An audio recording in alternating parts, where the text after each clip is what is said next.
impeachment complaints? Yes, we will vote tomorrow as soon as we finish on the deliberation of the fourth impeachment complaint.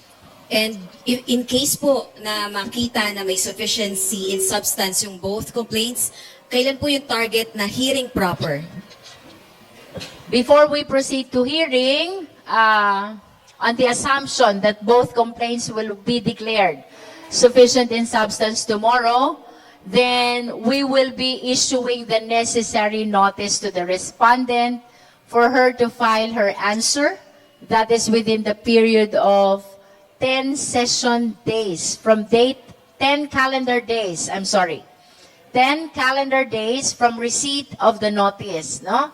And then, from the time of receipt by the complainant of the answer of the respondent, she will be given a period of 3 calendar days to file her reply. And then from receipt by the respondent of the reply of the complainant, the respondent again will be given a period of 3 calendar days to file her rejoinder, no? So during this time, we will be allowing as well the submission of evidence, including the swearing in of the affidavits and counter affidavits, because that should happen before the Justice Committee. About the question as to when the hearings will be held, no? This will definitely happen after the Holy Week, because we need to provide time for the responsive pleadings. You heard me already, we will be anticipating answer and then reply and then rejoinder, no? 10-3-3. Tapos we have to give allowance pa to the time, the day, or the period on which the same will be delivered to the proper recipient, no?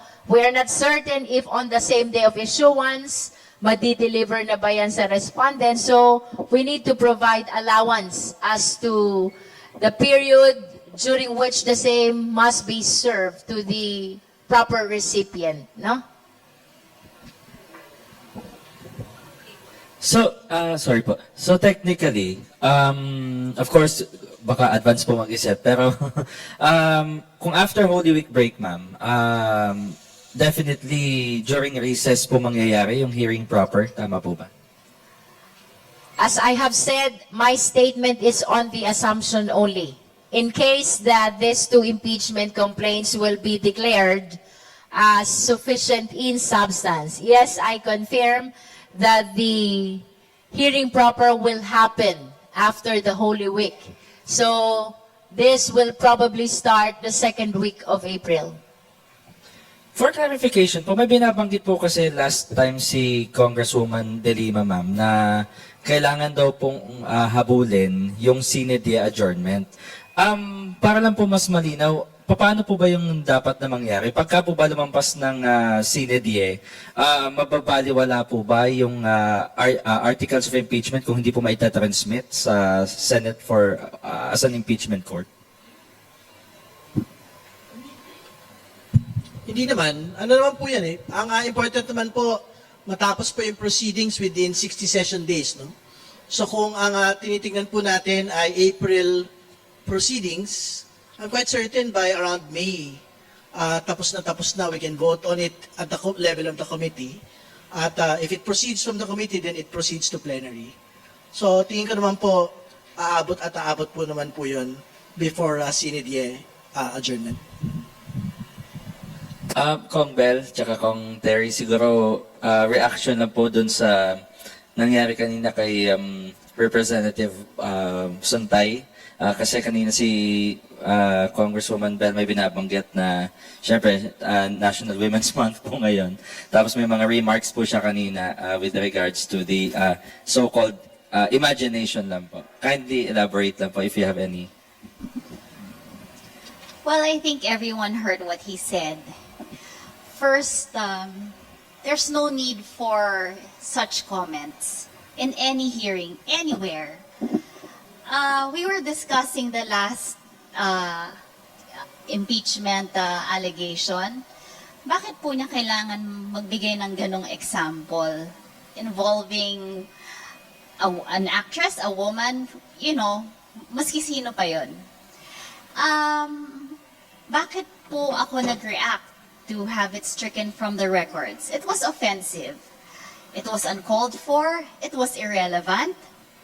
And it was very unbecoming of a congressman for him to do that. So, pinapaalalahanan po natin ang ating mga kasama na hindi po dapat nagsasalita ng ganon. It's actually very timely that happened today.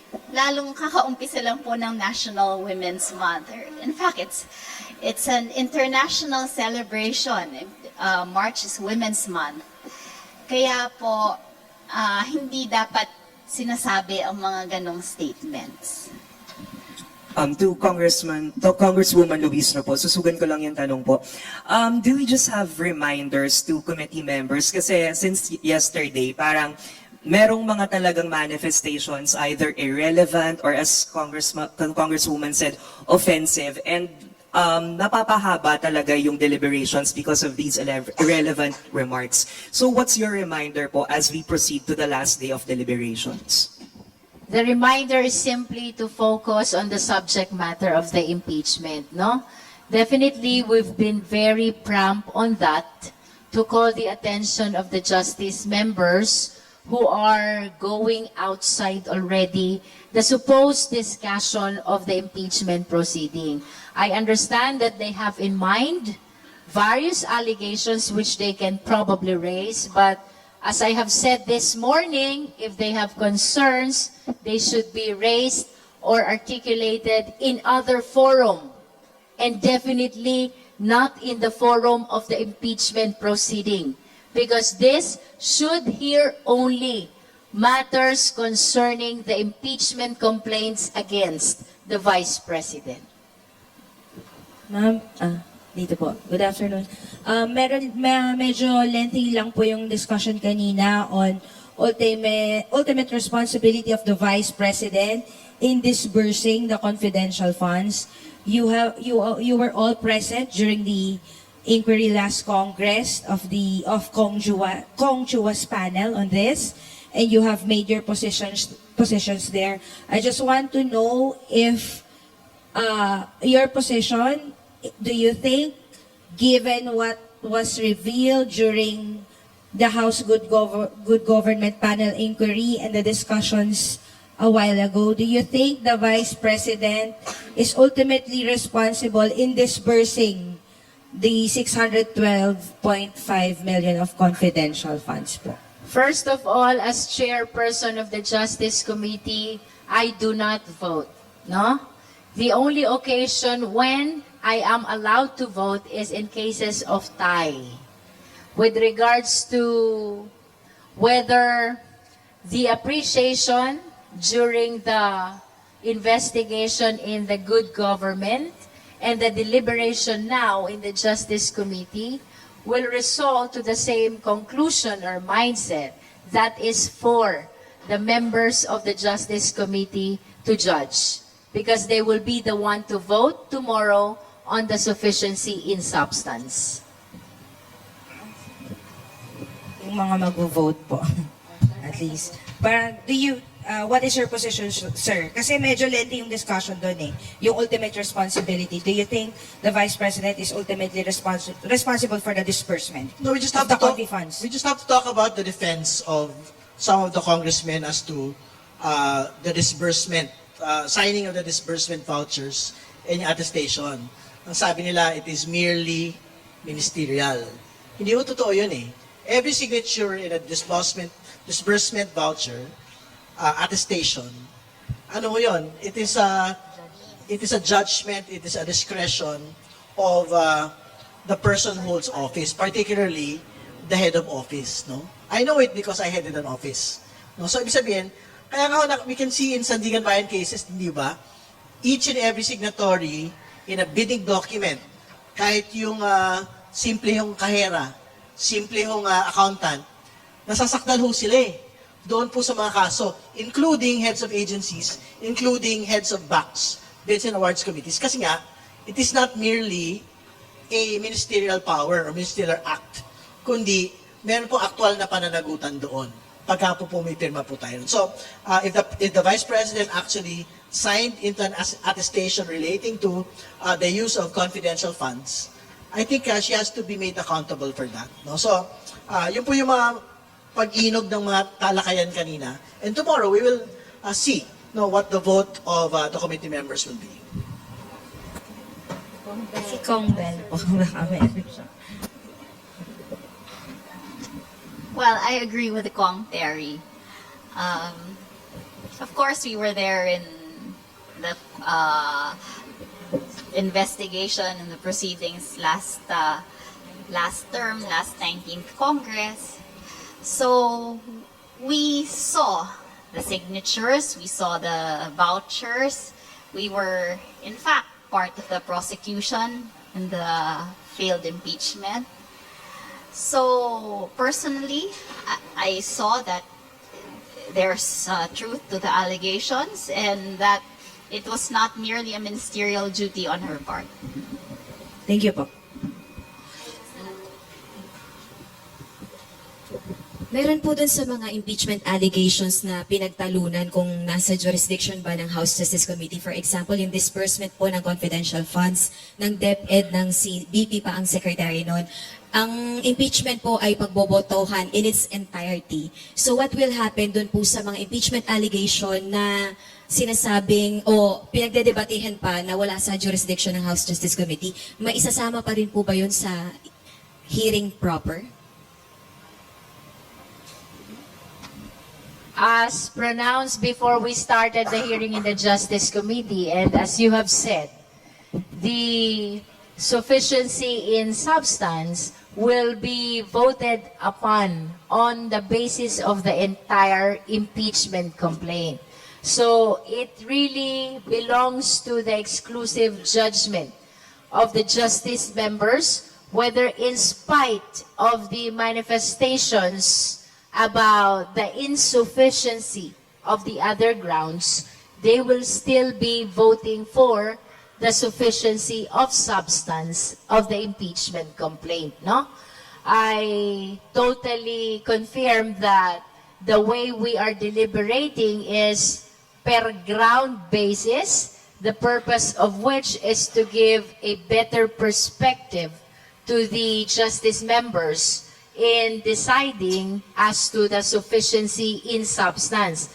But nevertheless, when we vote, it has to be a judgment on the basis of the entire impeachment complaint. So it depends really on the justice members whether in spite of the seeming insufficiency in substance of one or some of the grounds, they will still be voting in favor of its sufficiency. No?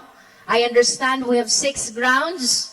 All those 6 grounds may not appear sufficient, all of them, with respect to some of the members. But the moment they vote, it has to be a vote on the entire impeachment complaint. Siguro, kailangan lang sagutin yung binabanggit, no? Merong debate kanina, tama, particularly doon sa estado ni Vice President bilang Vice President at paghihiwalay bilang DepEd Secretary. No, yun ho yung argument po ng ilan sa mga kasamahan po natin. Pero ang pagtingin natin, hindi yun tama Kasi, pagka pinayagan mo natin yun, paano natin papanagutin? Yung pong mga acts ng isang impeachable officer na na-appoint to the cabinet. And to be very clear, yung pong ombudsman meron siyang power to investigate impeachable officers, pero wala siyang power to actually discipline them. So, ibig niyo sabihin habang tumatakbo po yung pagiging cabinet member ng isa pong impeachable officer, wala tayong magagawa para panagutin siya. That is basically the logic that some of the House members are trying to portray kanina. At tingin ko mali ho yun dahil ang gusto natin, in each and every day that a person holds high public office, dapat lagi may mekanismo ng pong pagpapanagot. Hindi pwedeng i-confine lang natin sa Office of the Vice President yung pong acts kung saan po pwedeng magkaroon ng impeachable offenses. for as long as one is an impeachable officer. So, ibig sabihin, for as long as one is president, for as long as one is vice president, wherever they may be appointed, if they undertake impeachable acts, they can be subject to impeachment proceedings. In addition to that, I wish to reiterate the statement of Bishop Benny Abante, no? Kung narinig nyo kanina, this is actually for public consumption. I'm just going to reiterate the statement. Ang sabi niya, may isang kanang kamay at may isang kaliwang kamay. But the fact of the matter is, isang utak lang ang nagpapatakbo sa dalawang kamay. That is for public consumption on how you will apply that.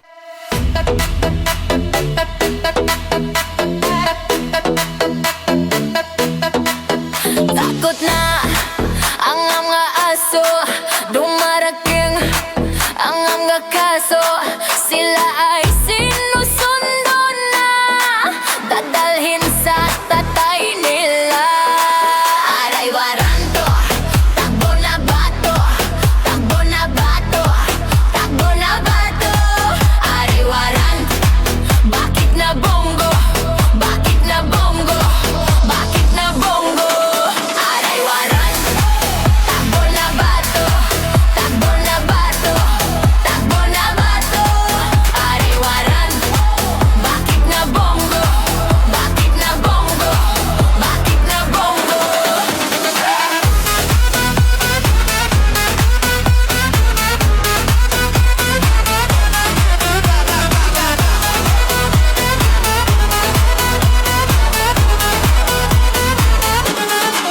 Sabi ni Lord, huwag masama, pero sila ay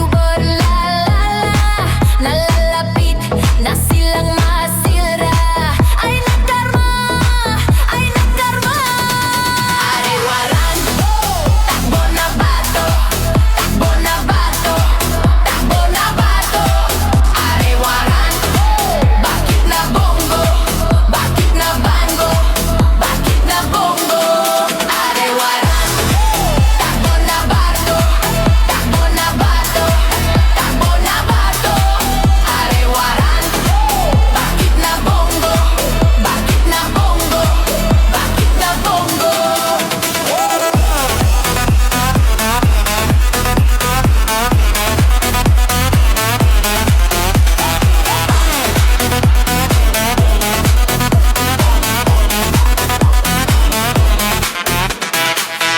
De, utakluga, de, stanga-tanga, de, utakluga, de, stanga-tanga, de, utakluga, de, stanga-tanga, de, utakluga, de, stanga-tanga.